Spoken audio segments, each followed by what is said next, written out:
What's up, Unstoppable Squad? Today we have another wrestling podcast for you guys. I'm Unstoppable Denominator. I'm Pistol Pete. And today we have a very, very interesting long topics for you guys. And you guys don't want to miss this, guys. Nope. We're going to start with Crown Jewel, and then we're going to work our way down with a bunch of various reports from WWE, and we got the Hardys match on NXT versus TNA, and various news stuff, so returns and cuts and all that fun stuff for you. Very long topics this week. I guess we'll just start with Crown Jewel. And what did you think of it, Unstoppable? To be honest with you, haven't watched a WWE pay-per-view since SummerSlam. My first time watching it on ESPN. It was worth my $30. Yeah, I feel the same way. If this is pure speculation on my part, and take this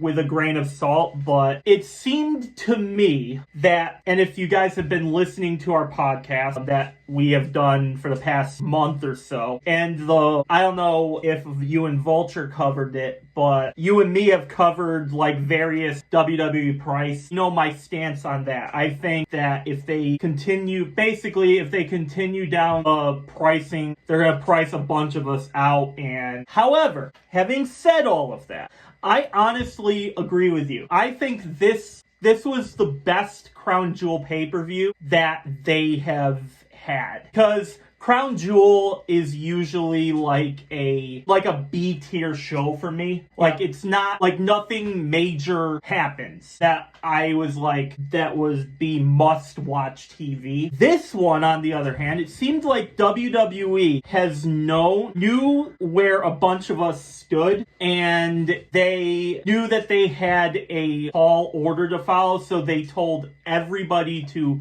give it their all. What we got was very enjoyable show from top to bottom. Yes. Some of the matches were kind of eh. We have 4 different topics from the show. I guess we'll just start with the match of the year contender, AJ Styles versus John Cena. Oh my god, with John Cena paying tribute to Bray Wyatt. Yep. That gave me goosebumps and made me have tears in my eyes. Having said that, I think this is all, from top to bottom, this was one of the best matches I've ever seen. Right, and AJ Styles and John Cena going back and forth with using different wrestling moves from their signature opponents. Yep. So I have a list right here of all of the different wrestlers that Cena and AJ paid tribute to. Starts with the skull-crushing finale, which is The Miz, obviously. Yeah, when I saw that, I was like, oh shit, is this going to be one of those matches? Is it going to be Miz versus John Cena one last time? And then, a little bit later, we had the accolade from Rusev. Sister Abigail, which you mentioned, from Bray Wyatt. Second rope DDT and an RKO from Randy Orton. Choke slam from Kane and The Undertaker / Big Show / basically anyone that has done a choke slam. Tombstone pile driver, Kane and The Undertaker. Attempted 619 was failed. Right. From Rey Mysterio. Because everyone wanted to Rey Mysterio. Everyone wanted a 619, so he was trying to do it. Yeah, but Cena is too big for the rope, so it failed. No, you never know. He could have done it, but AJ Styles stopped him. And we had a pedigree attempt, and obviously that's Triple H's signature. Yep. As for Styles hit the Scorpion Death Drop, which paid homage to Sting. He put Cena in the Coquina Clutch. He hit Cena with Angel's Wings, Deadeye, which paid tribute to Frankie Kazarian, and the Sweet Chin Music, which paid homage to his idol, Shawn Michaels.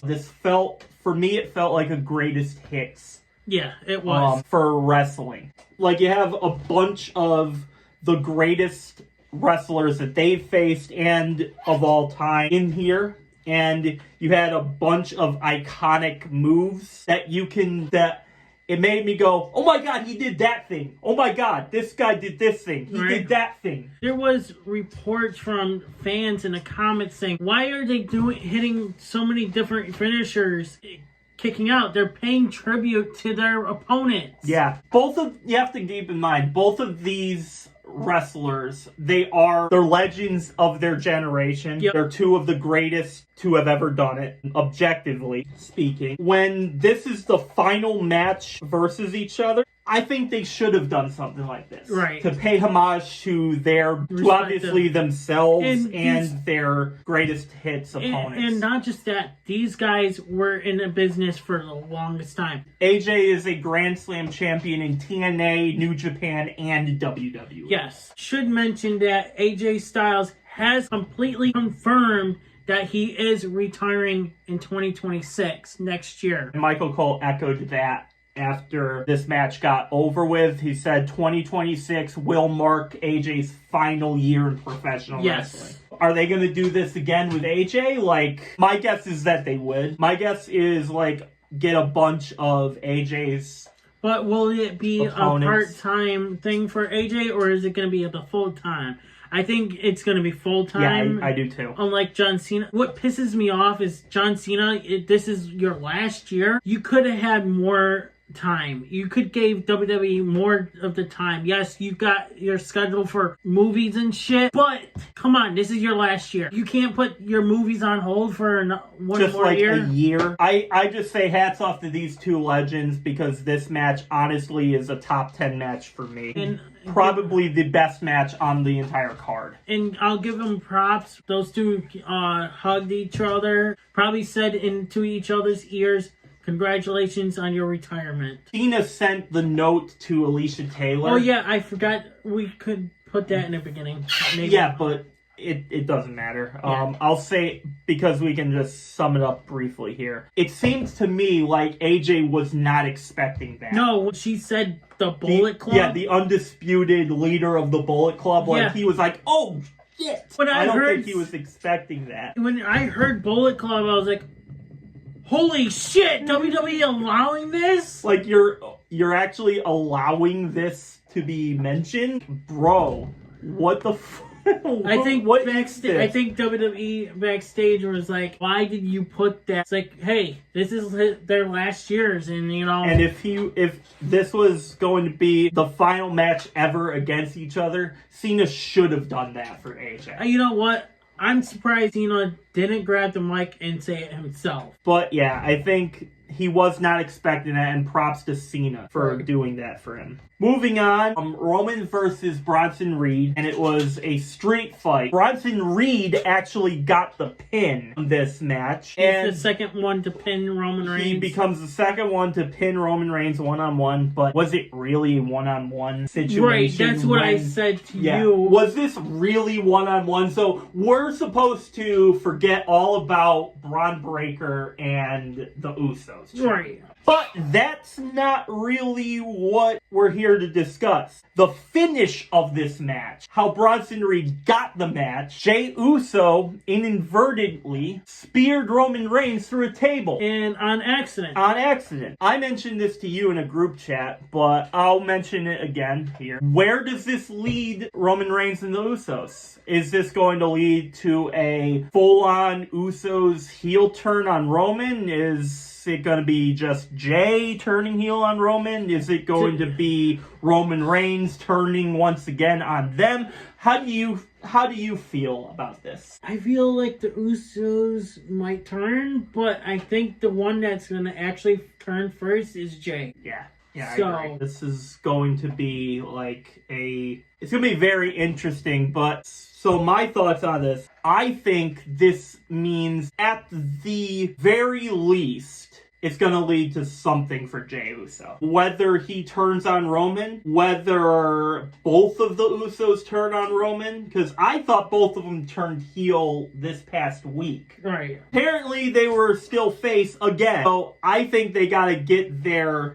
priorities in check when it comes to the heel and face turns. Again, they're still listed as face. Right now, I believe Jey Uso might turn on them as soon as War Games, to be honest with you. Yeah, and because Roman did say to the Usos that he doesn't want to see them until Christmas. That could mean one of two things. The first thing being that they're going to have something around then. Maybe it's like the Raw or SmackDown Christmas thing that they do. Or he meant till War Games, because that's sooner than that. It's coming up in a couple weeks. Or he doesn't want to see them at Thanksgiving dinner. Yeah, or he doesn't want to see them at Thanksgiving dinner. That would be crazy. That would be absolutely crazy. Could you imagine, like, you get the turkey finish, and you get the stuffing, you get the mashed potatoes, and then the Usos come in, and Roman Reigns like, I told you not to come over here. I told you not to be here until Christmas.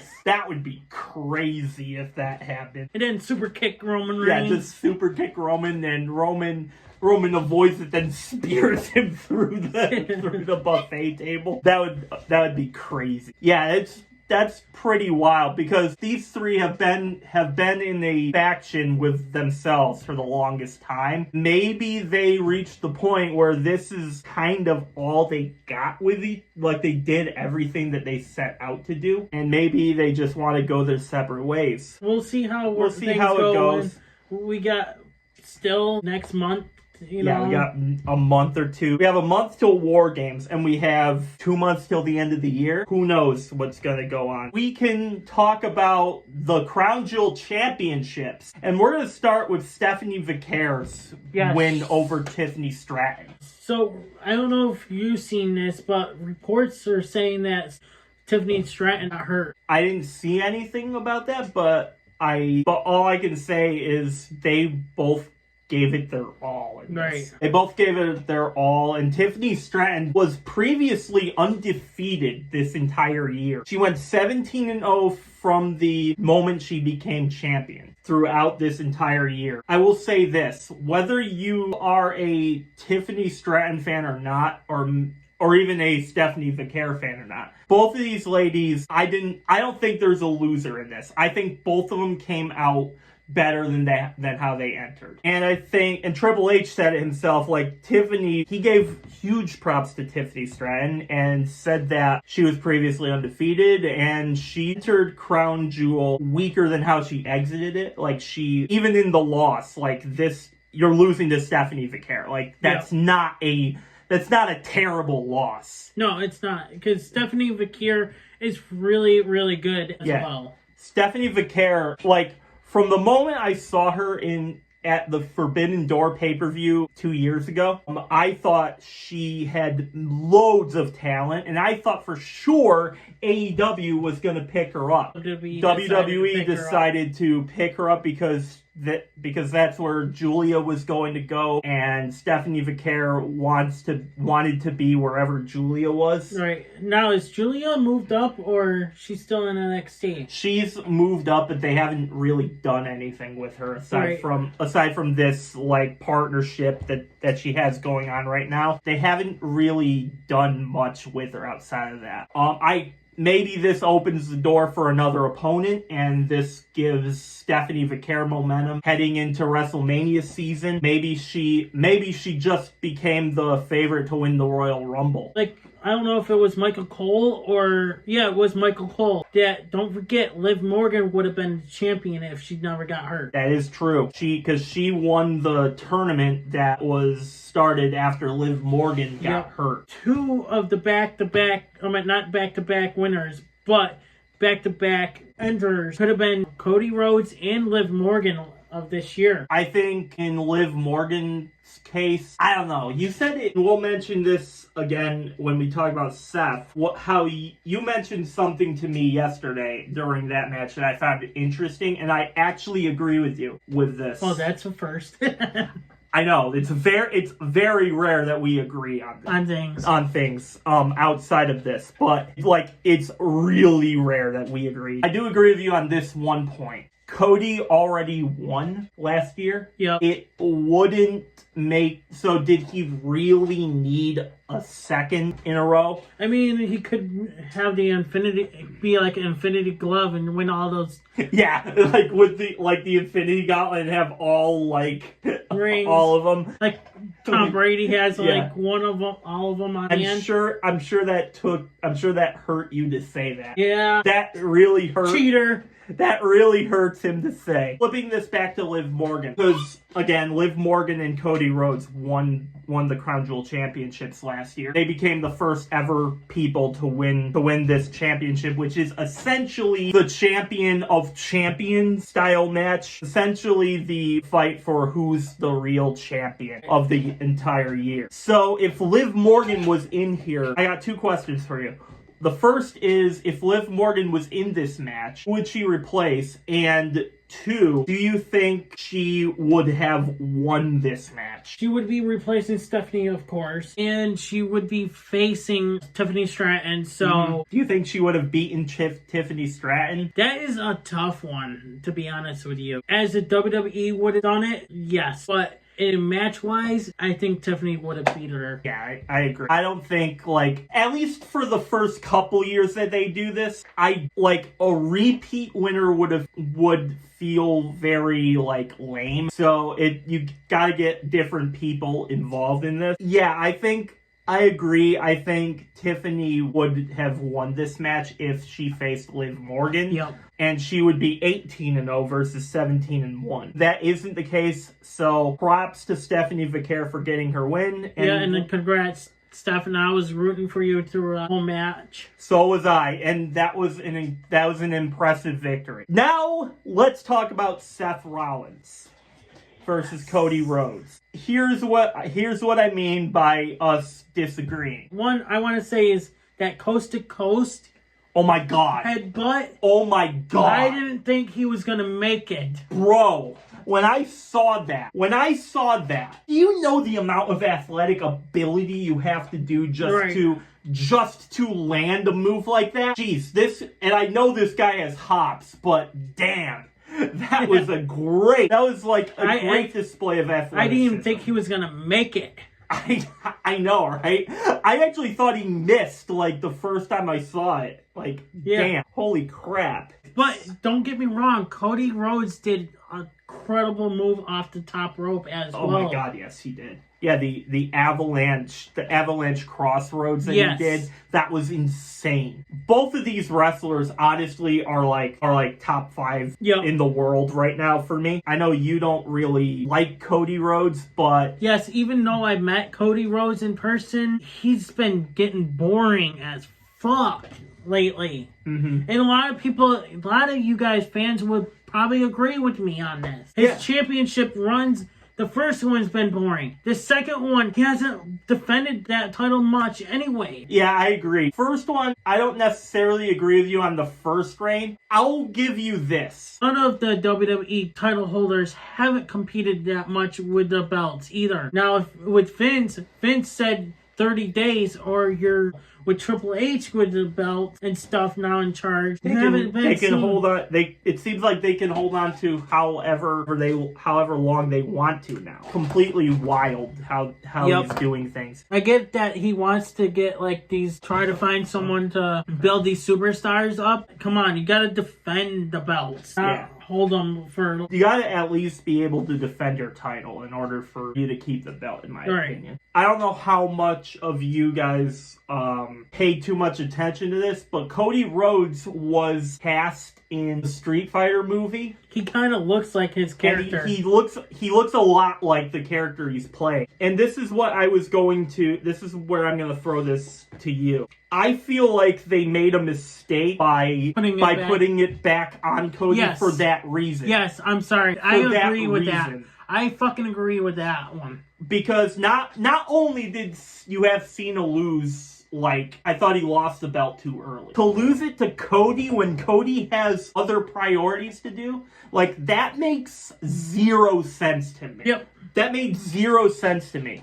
I agree. I think that's why Cody's second reign has been lackluster. But again, I think the wrong person was in this match. I think it should have been Seth versus Cena. But again, I'm glad Styles and Cena had their match with each other. Seth Rollins, this is where I'm going back to Seth Rollins here. As a bunch of you guys know, I consider myself a Seth Rollins fan. However, only as a heel. I find when Seth is a face, I find it like come across as forced because I believe he's a natural heel. I think his character is better when he's the villain and stuff. But that's just me personally, and I feel the opposite way with Cody. I feel like he's a better face than he is a bad guy. Whenever he is a bad guy, it goes against him as a wrestler. Now that Seth is a heel and he's aligned with Paul Heyman, he's aligned with Braun Breaker and Bronson Reed, I feel like Seth Rollins has had one of the best years of his career, and congratulations for him to becoming Crown Jewel champion. I think he's earned it because this match could have gone either way, and I believe repeat winners when it's in the first couple years of the Crown Jewel championship, that would have felt really lame to me. So I believe they got the right person that won for variety's sake. And you guys should have seen my reaction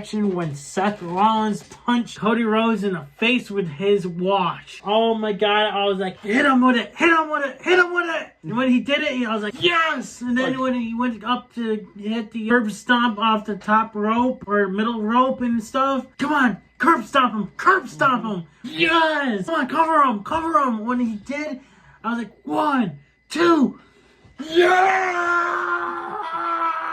I was screaming and everything. My cat ran out of the room. He was in his box and everything. I was like, well, sorry, cat. But I was so happy. I was like, yeah! The male person came down the hill and I'm screaming and cheering, let's go, let's go. And I was like, let's go!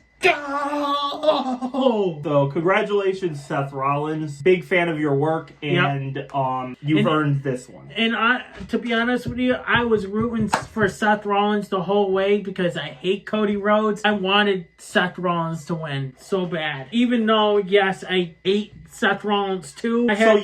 You hate Cody Rhodes more than you hate Seth Rollins. Okay, that's interesting. And the only reason why I was rooting for Seth because I didn't want to see Cody Rhodes winning again. Yeah, again, repeat winners would have felt very lame. That would have felt lame. Even as a Cody fan, like that would have felt really lame for me. Alright, so overall, I think Crown Jewel was a solid 9 out of 10. Me, 10 out of 10. Yeah. Solid. Well, I mean, 9.5 out of 10. Yeah, 9.5 out of 10. I think it was we're not forcing you guys to go out and buy the bundle so you can watch the pay-per-view, but definitely at least watch the highlights on YouTube of the AJ Styles and John Cena match, because honestly that match was just incredible. For me, I actually think this was the best Crown Jewel pay-per-view that they've ever done. So. I agree. Why don't I watch any more wrestling product, pay-per-views and stuff? Because I work overnights. It's hard to even be up when you're doing so much stuff. Yeah. Obviously, being in Australia, this gave you an opportunity to actually watch. Because I just got home out of work at 7 a.m. Perfect time for me to watch it. Yeah, you're home, you already did your duty, so you got home to watch the pay-per-view. For me, like, I had to work at 10:30, so I watched the beginning portions up until the John Cena AJ Styles match live. Then afterwards I headed to work, and then I watched from AJ Styles and John Cena. I watched that whole match and their intros again, and then I watched the rest of them. Now you can rewatch it on ESPN after. Yes. Right? Okay. Yes, you can. You don't have to watch it live. You could have even done that on Peacock too. It's weird because if you're interested in the post show, they don't have it included. You have to go into their interface to the WWE section, and that's where you can watch the post match coverage if you're interested in that. And you could also find that on their YouTube page as well. But yeah, I think it was a great show, and so go check it out if you want to. If not, then watch it on YouTube. Yep. All right. moving on. So the rest of this show is going to be the news section of this program. So News/rumors. We got one big rumor right here. So do you want to take over on this? Since you don't like this, but rumors are confirming that Gunther is now John Cena's last opponent. Yeah, so they're going to, I guess, do a tournament or something to determine who's going to be the final match, and rumors are saying Gunther is actually the one who is going to be Cena's last opponent. Yes, and a lot of people are going to be pissed when it happens. Bro, what are your thoughts? I think this has been rumored for ever since we've been starting to do this wrestling podcast and stuff. What the hell? Just make it happen already. Make it happen. Just make people pissed off. If you guys haven't been listening to our podcast, it's been rumored since we've been starting to do this fucking podcast. Obviously, rumors, you take it with a grain of salt where it's due until it's actually confirmed. So we're going to file this under rumor. However, when it actually does happen, we will confirm it here on this podcast. So my thoughts here. I think all of you know where I stand on this. Anyone who's watched the podcast long enough has known my stance where it comes to this specific topic here. I think overall WWE has handled John Cena's retirement tour okay. I think he's had a solid year. It's not how certain decisions that have happened I disagree with. So I put a poll up on our wrestling podcast post here on this channel. And I said, what's up, Unstoppable Squad? Who would you like to see John Cena's last opponent? Gunther, Edge, Cody Rhodes, or someone else? Let's see. Let's just click because I'm on my original. 60% of you said Gunther. 60% of you said Gunther. 20% of you said someone else. And there's only 4 votes out of... Where do I stand on Gunther? Well, Gunther, for me, he's one of WWE's best talent. Yeah. I think from the minute he walked in the company, he's lost very few matches. You have to give him respect for that. Now, if this does happen, this is going to put a big push on Gunther's career. Yeah, if he is the man that is going to do it, I just see my problem with Gunther being his last opponent isn't necessarily him. It's the fact that whenever they made Gunther the last opponent for somebody, they always gave him the title. And it feels like if you're going to retire somebody, especially if you have Gunther lose it, title on the line. You shouldn't put Gunther or anybody with the title because obviously the other person who has the belt isn't going to lose to the person who's going to retire. Right. That's why I felt that Goldberg got kind of screwed by that. Yeah. So my hope is if Gunther is the last opponent, and these reports are saying he is, but we're still going to file it under rumor because no sources have officially confirmed this. But if he is the last opponent, well, I mean, I guess good for him. But it's not necessarily him. The fact that I don't want him to have a title when he's facing John Cena, because it just would feel very stupid. And I was hoping to see, Dominic versus John Cena with the title on the line, and Cena wins that last belt. Mm-hmm. He would be Grand Slam champion, and then he can face Gunther and have Gunther beat him for the title. But that's not going to happen with 4 dates left now. Yeah, 4 dates left. That's all you have. Going to probably make appearance on Raw, and then he's going to make another appearance for Raw for Survivor Series. Mm-hmm. And then Survivor Series, I guess he is booked for Survivor Series. Rumors are saying that he's going to be in the War Games match. Interesting. Brock Lesnar is also rumored to be in the War Games as well. I thought wasn't there a report that said Brock Lesnar isn't going to appear till Royal Rumble then? I don't know. I thought I saw that. I have no idea. So, if that's true, then I guess there's stuff to keep your eye on. All right, moving on to Rey Mysterio. Rey Mysterio says that his daughter Aaliyah has always had the curiosity of stepping into the ring via Club 520. So, could we see the whole family of the Mysterios as a faction list? Rey teams up with Dom and... So, I'm going to assume it would be Rey, Dom, and Aaliyah, right? Yep. I don't know, maybe. I mean, I will say this, it makes sense that Aaliyah always had the curiosity, because I would assume that if your dad was a famous wrestler to the level of Rey Mysterio, obviously. And now your brother. And your brother is also making a name for himself. By the way, I don't think we've discussed Dom, but I think Dom has infinitely, overachieved as a singles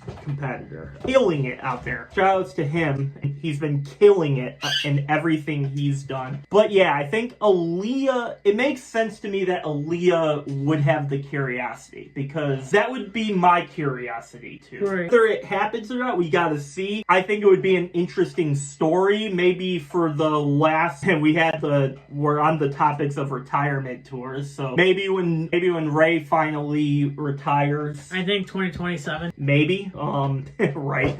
You have Cena, then AJ, then Randy. You just go down the list. Randy Orton. And then Randy, then... And then whoever else. Yeah, so maybe when Rey Mysterio finally hangs it up, maybe we'll see Aaliyah and Dom in the ring with him. That would be pretty cool to see. Alright, so moving on. And this isn't rumors. This is official news here. I'm sure by now that WWE has briefed a bunch of names from their company. WWE releases. So WWE released a bunch of names from the company. Most of these are mainly from WWE ID, LFG, and Evolve brands, as confirmed by Sean Ross Sapp from Fightful Select and Corey Hayes from Body Slam. So the names are Wes Lee, Stevie Turner, Lance Anoa'i, cousin of Roman Reigns, Finn Tala, Draco Knox, Hayes Jameson, Summer Sorrell, Braden Ray, Jamar Hampton, Kylie Ray, who was reportedly to be pregnant at the time that she got released. Which is bullshit. Which I mean, that seems a little low. WWE would do that. Like, you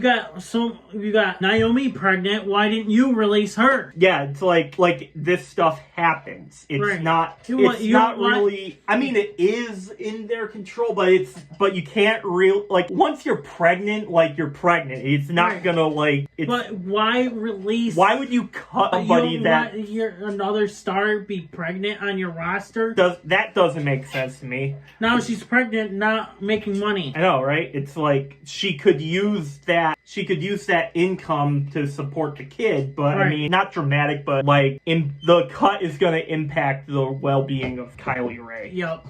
And their kid. Hey, will this be a backlash to WWE for this? I can't imagine them not being, because that's kind of low to release a pregnant superstar. Especially to the level of talent that she has. I haven't watched much of Kylie Ray in WWE, but I have when she was in other companies. She's a really talented wrestler. Zeta Steel and Zara Zackler.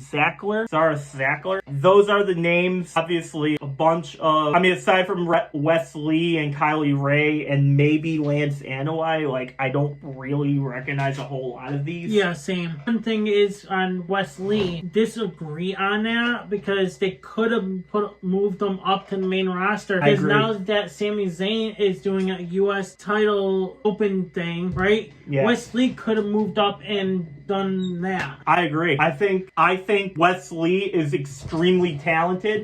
Even when he was a heel, I think he made an impact to the storylines of the NXT and TNA. He's a very, very talented wrestler. Right. Now, do you see Wes Lee going back to TNA? Oh yeah. To regroup. Oh yeah. With Rascals. I totally see that. I think, and if it's not in TNA, I don't know, Zach Wentz and and the other there's one other. I forgot his name. I forgot his name, but there's another one. I don't know what the Rascals contract situation is in TNA, but I did see Zachary's did say on social media saying you're always welcome home. Which, I mean, it's kind of funny that he said that because, like, kayfabe reasons, Wesley and Zachary Wentz don't like each other. Right. So it's kind of funny that the person that got stabbed in the back by Wesley, like, you're always welcome home, just to stab me in the back again, like it's... If he comes back to TNA, do you think he's going to stab him back to get there? I don't know. Regroup it. I think... Or rekindle their friendship. That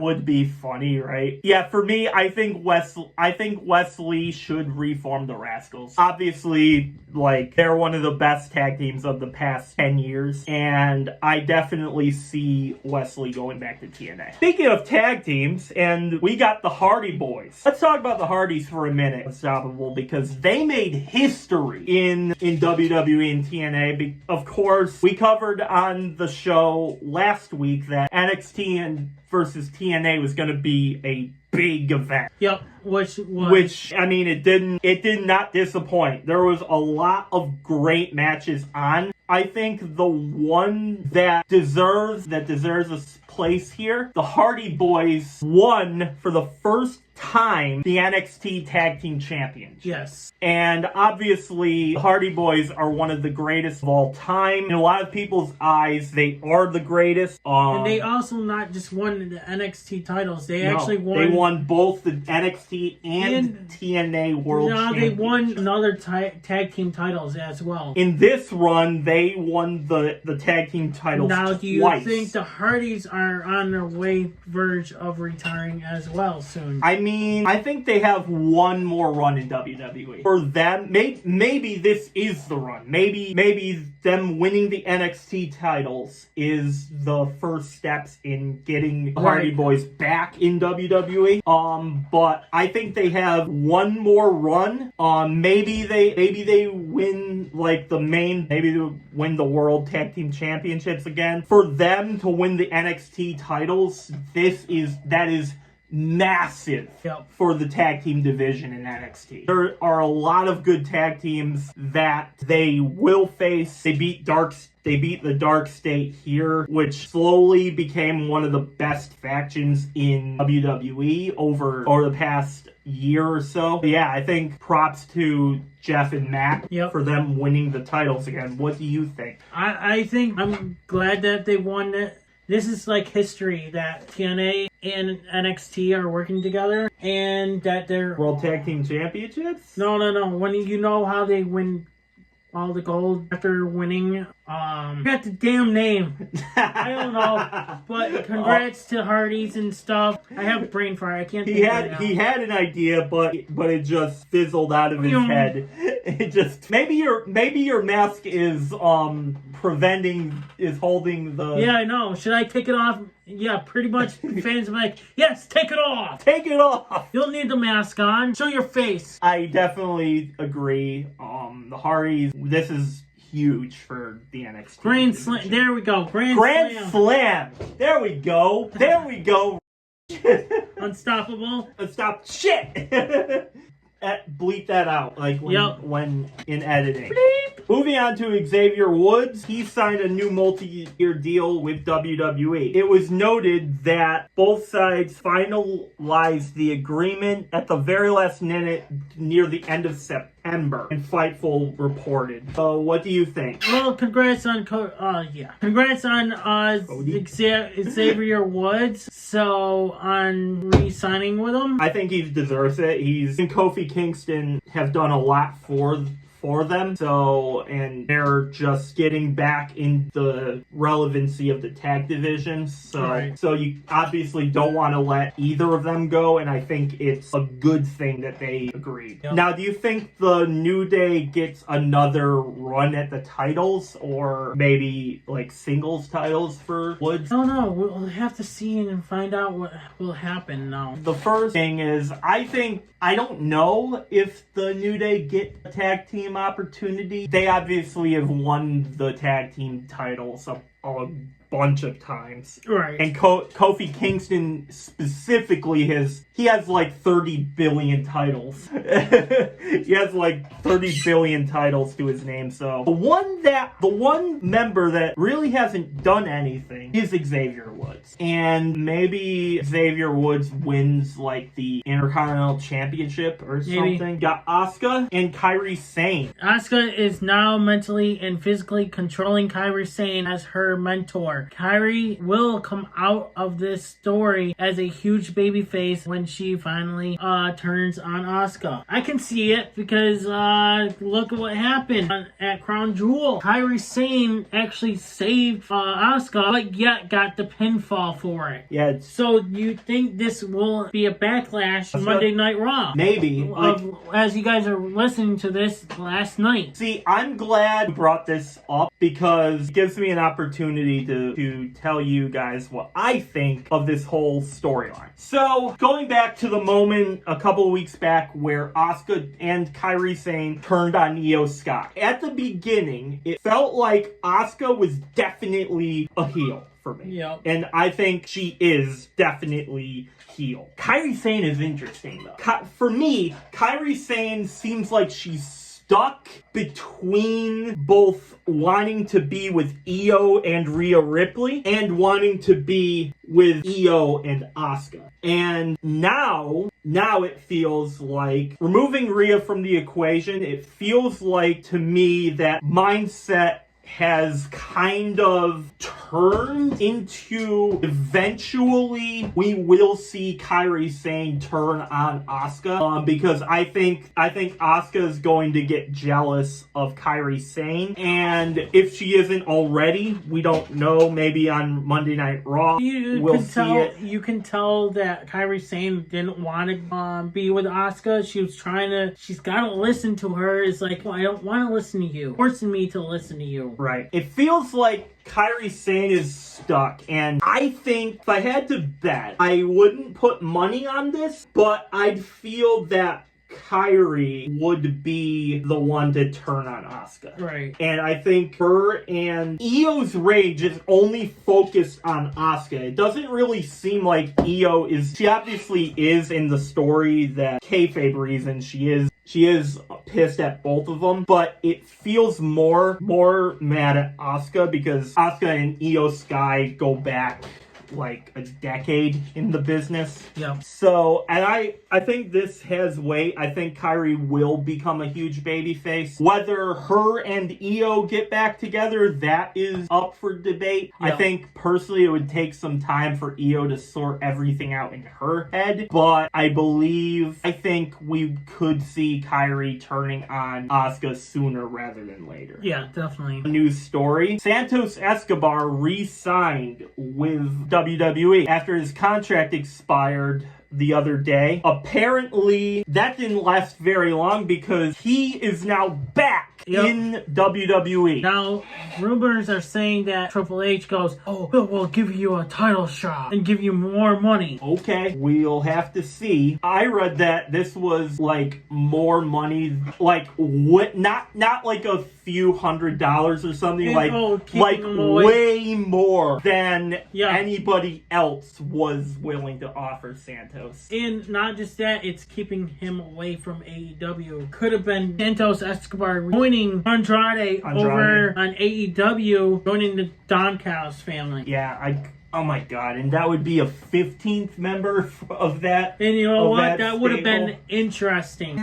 I don't know. Like, the jury is still out on whether Andrade joining the Don Callis family is smart of them to do. So to have both of them, I don't know how that would work. Aside from moving Andrade out of the equation, focusing on Santos Escobar right now, I think they would have been insane to let a guy like Santos walk out the door. because Andrade, like, I could get it. Like, he wasn't, I mean, no offense to Andrade. I'm not saying he's a terrible wrestler, but Andrade's character really didn't do a whole lot in WWE since he came back. For me, Santos and Legado del Fantasma and that entire faction has been in, like, some of the biggest moments over the past 3 years. I think they would have been, like, you can't let a guy that level of creativity walk out the door and potentially join the competitor, because who knows what they might do. They might pull something like Triple H is doing with Stephanie Vicaire, where, like, oh, we're gonna make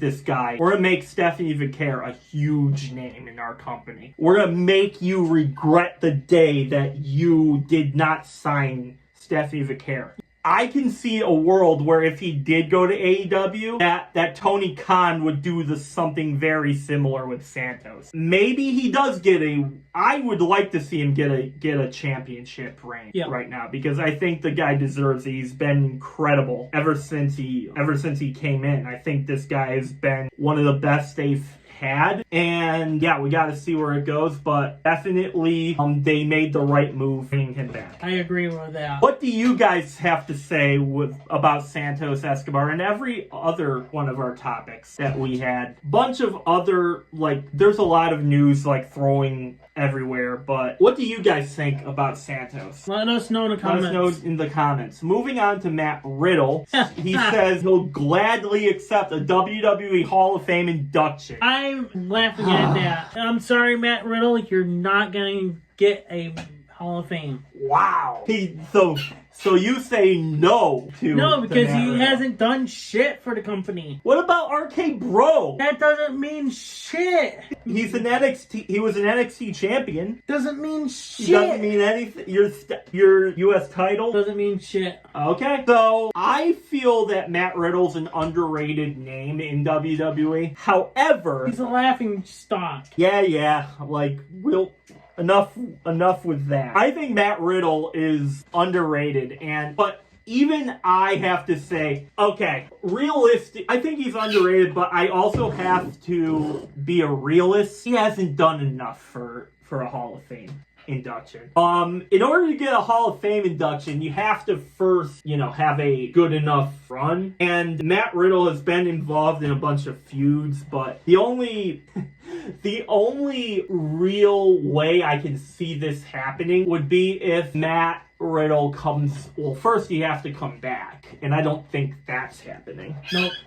At least not in the foreseeable future. That's why you're not gonna get a Hall of Fame. And I think he'd have to have at least 2 world championship reigns, at least. I don't know, maybe it happens, maybe it doesn't, but for me, I don't see this happening. I don't see this happening. That's why he's a laughing stock.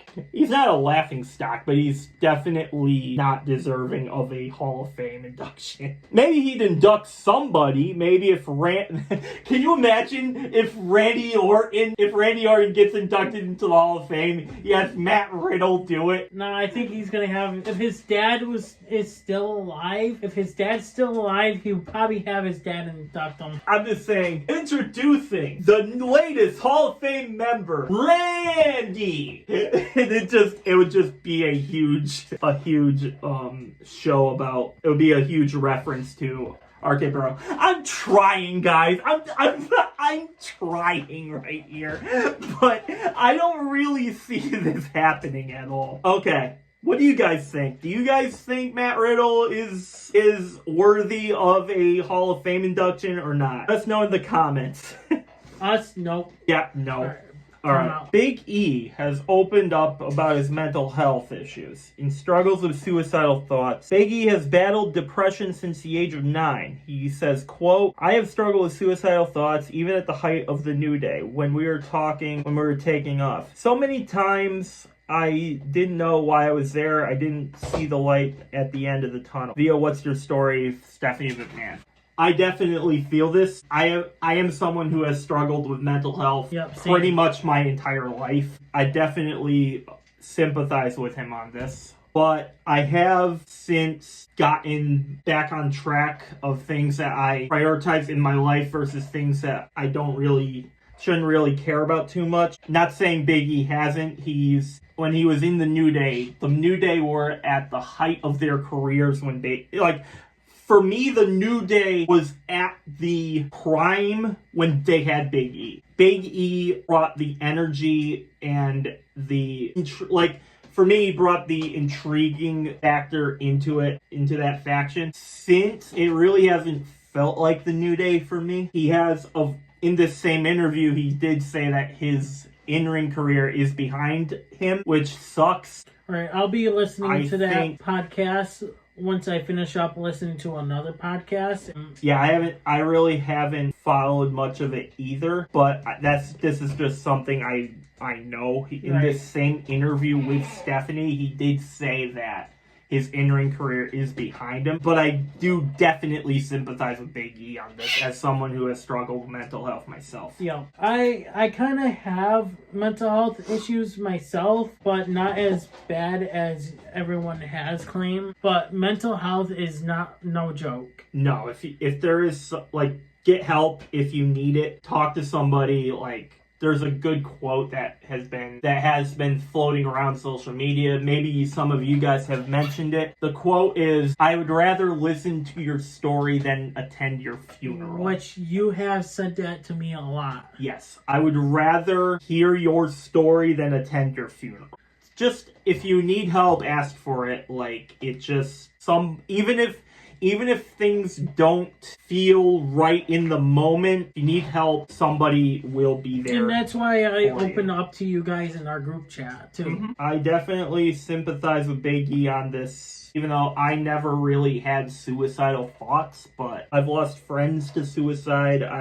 If you need help, get help. Let us know in the comments how this affects any of you guys. And let us know. Sure. We would like to listen to you guys' stories.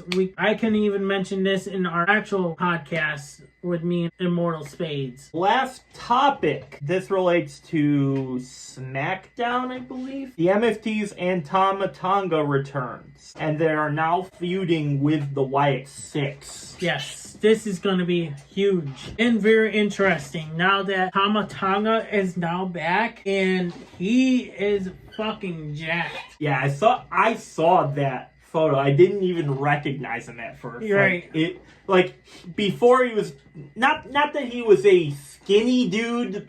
He certainly had some bulk on him, but damn, it looks like he's been hitting the gym and gained some weight and gained some muscle.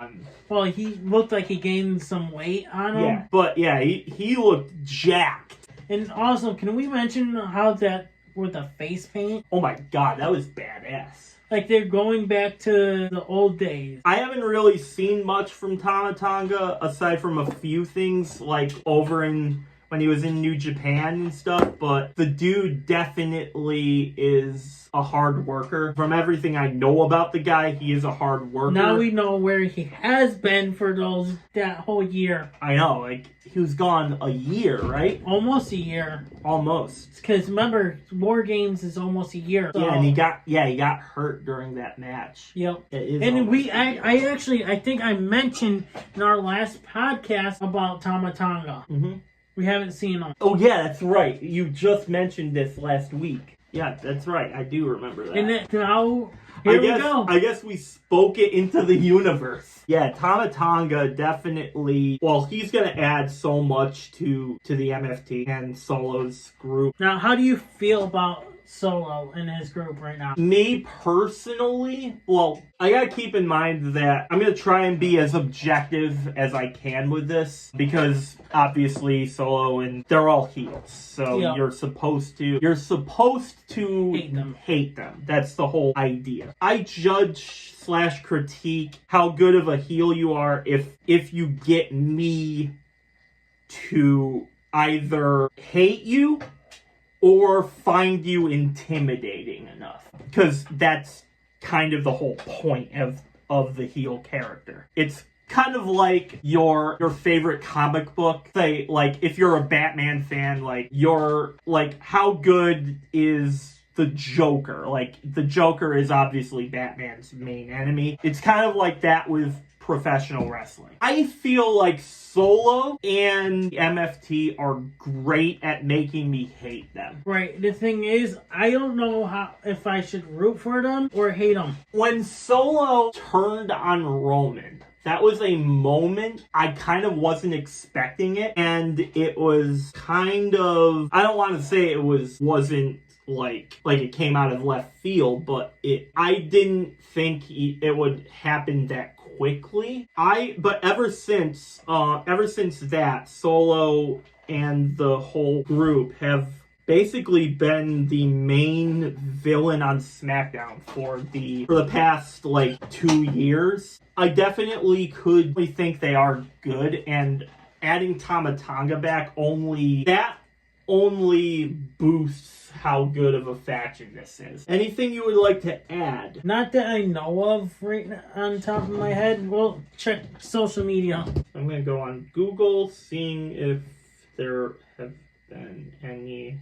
Yeah, I don't see anything here. Yeah, I don't see anything. I don't see much else. I think we can wrap this up here. Thank you guys for tuning in, and this video will go up in a couple days. As of this recording, yes. Yes, so as of this recording, it'll go up in like a This few will days. be on Tuesday for you guys. Thank you guys for watching and listening to anywhere you guys are listening from. Any platforms. Give us a big review of how we're doing on this podcast. We would love your reviews and your thoughts and comments of the whole podcast that we've talked about here. Thank you guys for tuning in, and we'll see you next time. Like, share, comment, and subscribe, because all 4 things are free, and free. I'm Unstoppable. I'm Pete, and we will see you on the next time. And we are out.